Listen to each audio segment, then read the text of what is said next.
welcome. Let's make sure we take our seats, and let's make sure we like our seats, because there will be no changing seats once we get going. Now my friends on the right, please watch your hands, arms, feet, and legs as doors will be closing.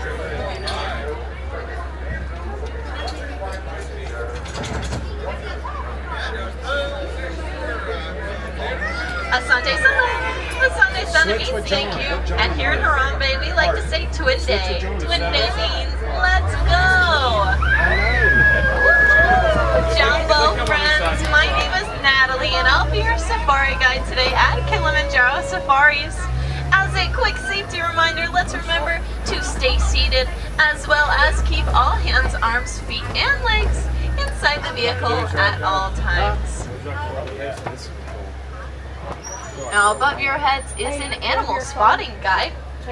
Those are some of the animals we're hoping to be able to see today, and you are more than welcome to take as many photos as you would like.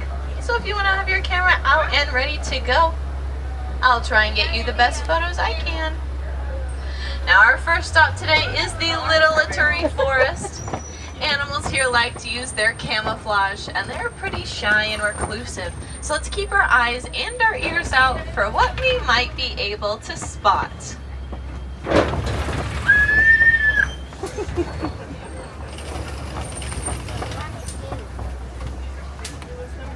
Now over on your right, you may be able to see a rustic brown animal that looks like they put their party pants on today.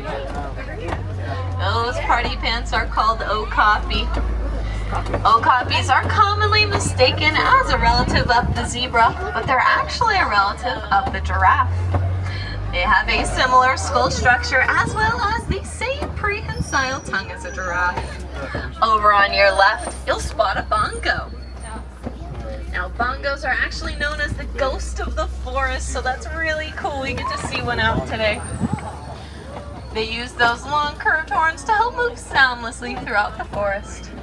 And over on your left, in the water, you might be able to spot some saddle-billed storks, as well as up ahead a black rhino all the way on the top of the hill. Now those saddle-billed storks are known for that saddle shape on their bill. Surprise, surprise, that's how they got their name. They also have a pretty wide wingspan. It's about 9 feet wide, which is about the width of the canopy just above your heads.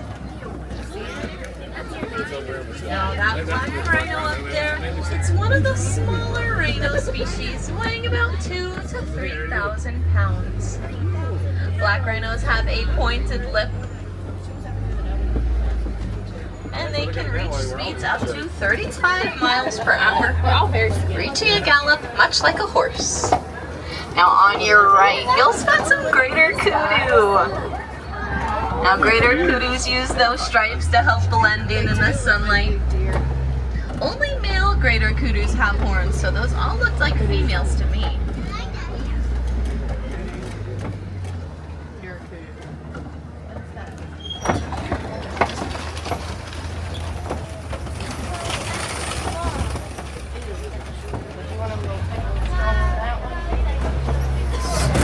Now friends, our next stop is the Safi River.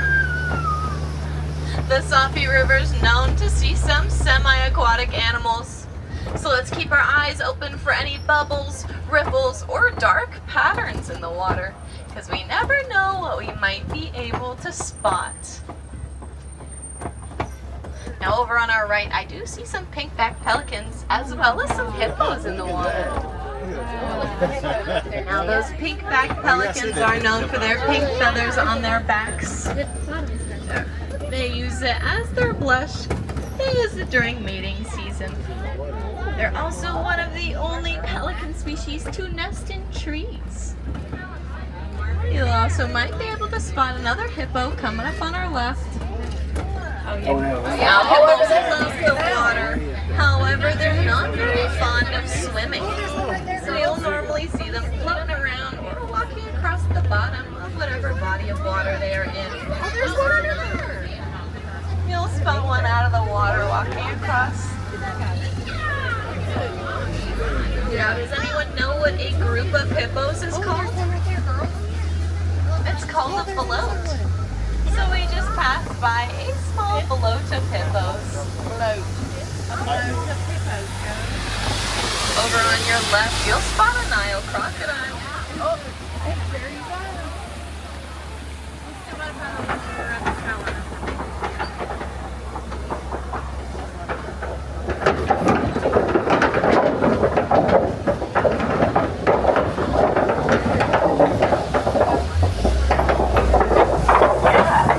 Now, Nile crocodiles average to about 16 feet long, but some crocodiles can get up to 20 feet long, which is about as long as a giraffe is tall. Wow. Now, crocodiles have a pretty good reputation of being good parents. They like to roll around their eggs in their mouth to help soften the shell. Softening that shell helps the hatching process go by a bit smoother. Coming up on our right, we'll spot a baobab tree. Now, baobab trees are leafless for about 9 months out of the year.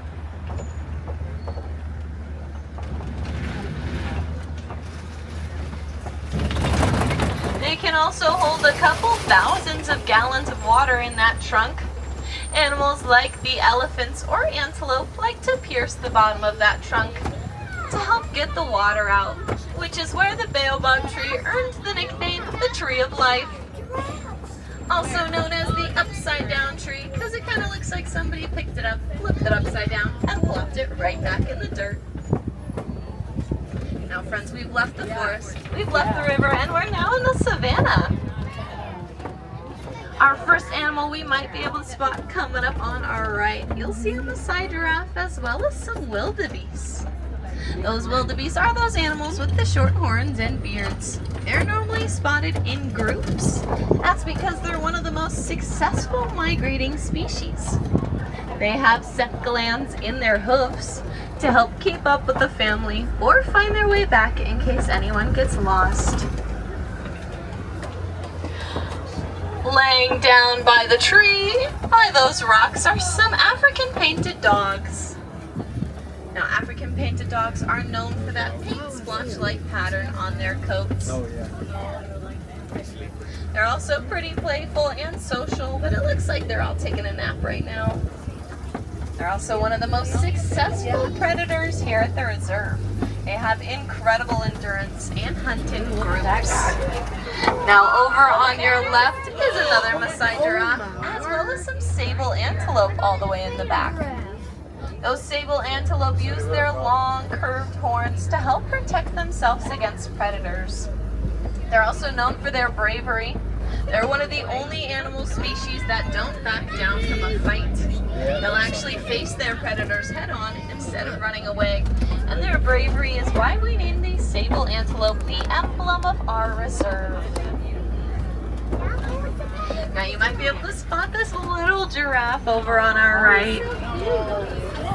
Giraffes can get from 18 to 20 feet tall, with baby giraffes being born at about 6 feet tall.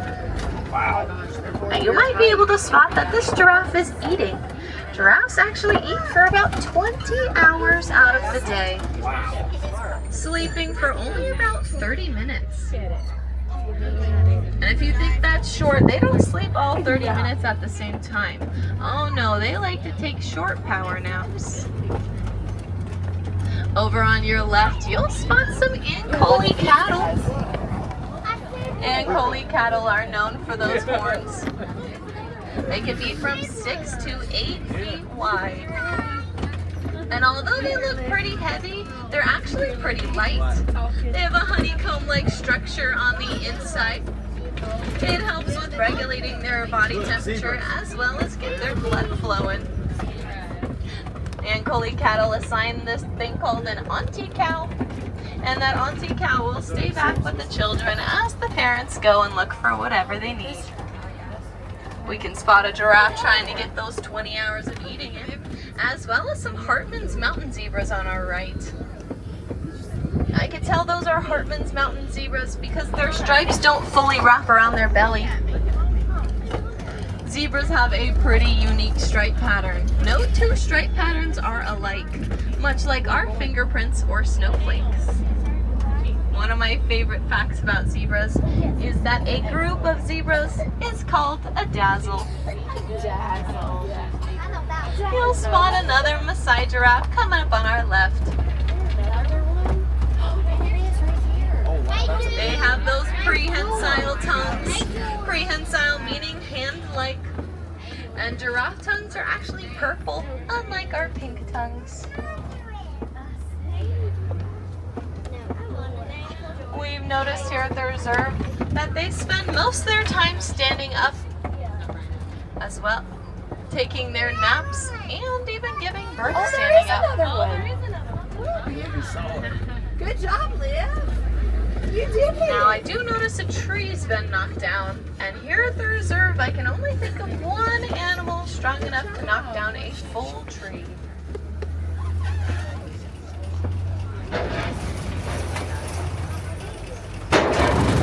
So welcome, my friends, to elephant country.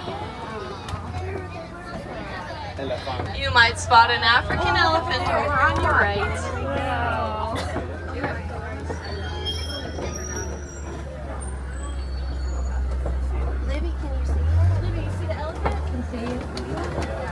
Elephants use their ears to help cool themselves down.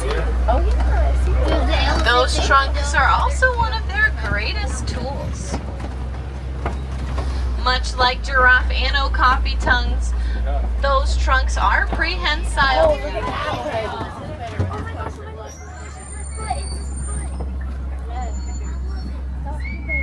So they use that trunk to grab just about anything they need. Food, helping get water, moving things, throwing mud and dirt on their backs, and so much more. One of my favorite facts about elephants is just one elephant trunk has more muscles in it than our entire human body.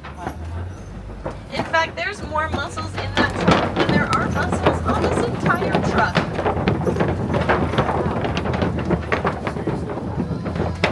Now friends, we are heading into the red clay pits. Elephants actually like to eat red clay for the minerals, much like we do with our vitamins. They actually like to use their tusks to help dig up the red clay to make it easier for them to eat.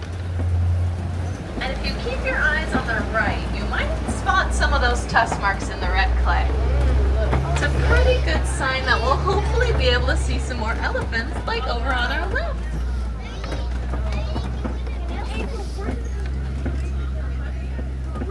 Now we are really lucky to be able to see elephants because unfortunately they are still being heavily poached.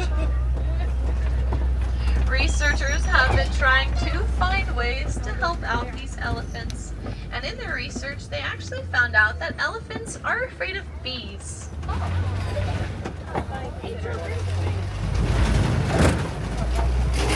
So since they're afraid of bees, a lot of farmers, especially here in Africa, have been putting bee boxes up to help keep the elephants away, as well as out of harm's way.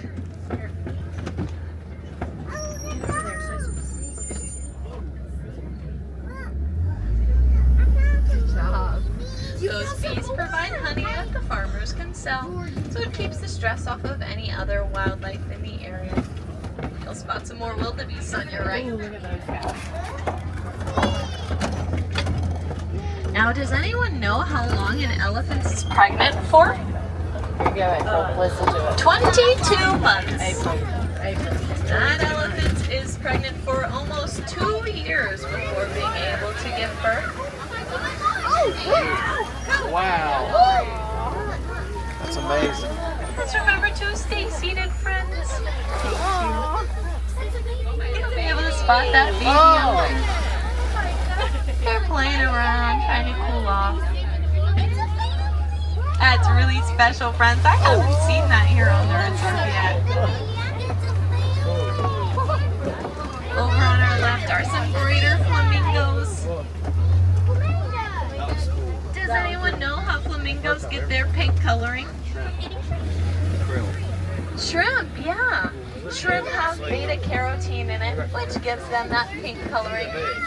And without it, they'd stay those gray puffballs they're hatched as. actually takes a flamingo about 2 years to get their full pink coloring. Now these greater flamingos are one of the paler flamingo Look at them back there. Look at them in the water. And a group of flamingos is called a flamboyance. So we're going to say goodbye to that flamboyance. Bye, flamboyance. You might be able to spot some more elephants on your left over the hill.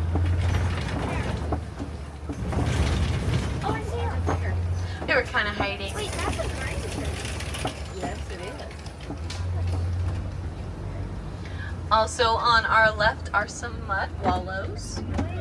Animals like to use those mud wallows to help get mud on their backs because they don't have trunks like elephants do. They can't just throw mud on their backs. So they like to slosh around in those mud wallows. That sloshing is called wallowing. And that mud helps protect their skin from any sun, bugs, or parasites. Now friends, we are heading into predator territory. So if you keep your eyes on the left, you might be able to spot all the way at the top of the hill laying down is a cheetah. Oh, look. Now cheetahs are one of the fastest land mammals, reaching speeds up to 60 miles per hour in less than 3 seconds. They use those tails to help guide them while they run. And you might also notice those black markings around their eyes. That's their sun protection. Kind of like our sunglasses. And since cheetahs hunt during the daytime, it's kind of nice to have those built-in sunglasses. Now coming up on our left, these big rocks are called copies. Animals love to use these copies to get a better look at their surroundings. Gotta look for them.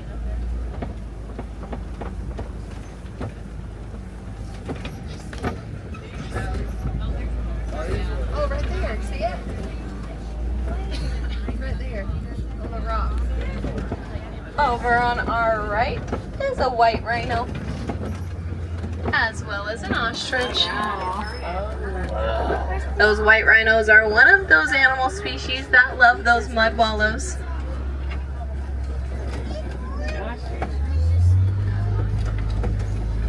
White rhinos have flat lips, and they're one of the larger rhino species. On our left, you'll spot some lions laying down in the shade.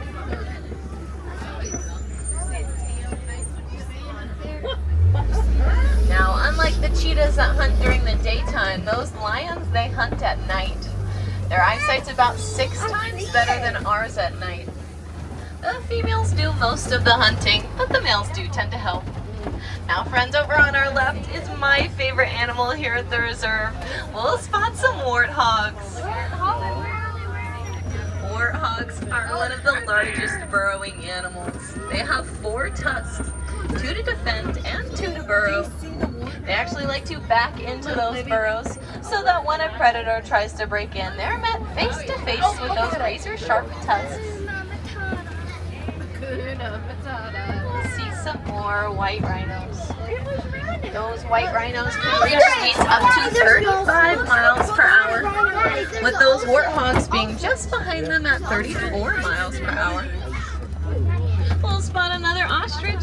This looks like a female ostrich because male ostrich have black and white feathers, while these females have gray feathers. They're one of the largest flightless birds, using those wings to help guide them while they run. And over on your right on the ground, you can see some ostrich eggs, friends. Ostrich eggs are one of the largest bird eggs, weighing about 3 pounds, with just one ostrich egg being the equivalent to about 2 dozen chicken eggs. They're also really strong. A full-grown human could stand on those ostrich eggs and it'll be completely fine.